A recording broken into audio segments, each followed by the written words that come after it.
It has become one of the hallmarks of the current housing crisis in Maine. Coastal communities where house prices and rentals are too high for the people who work in those same towns. News Center Maine's Ryan Bell went to two of those towns today, Deer Isle and Stonington, to see how leaders there are taking action to address those housing challenges. Across this bridge are the towns of Deer Isle and Stonington, home to more than 30 different businesses. But many of the people who work on the island can't afford to live here.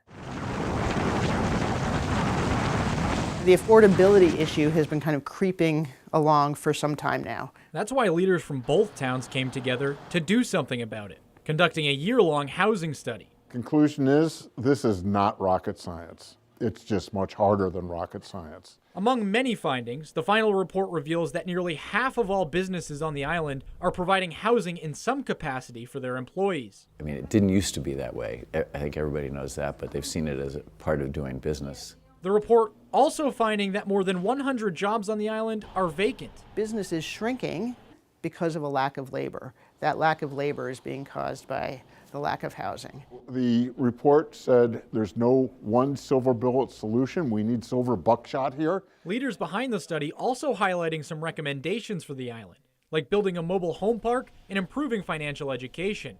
But it's not just low-income residents in need. What we need is more housing, period. And there's been an increase in Airbnb, those kinds of rentals, which mean that there aren't as many long-term rentals as there used to be. So the towns plan to work with seasonal renters to provide more year-round offerings. Like I said, tougher than rocket science. No matter the solution, people here say this is not something that can be fixed overnight. In Stonington, Ryan Bell, News Center, Maine. The nonprofit Island Workforce Housing has also developed numerous affordable units on the island, but town leaders say that is just a drop in the bucket. They hope this study will provide long-term solutions for year-round residents.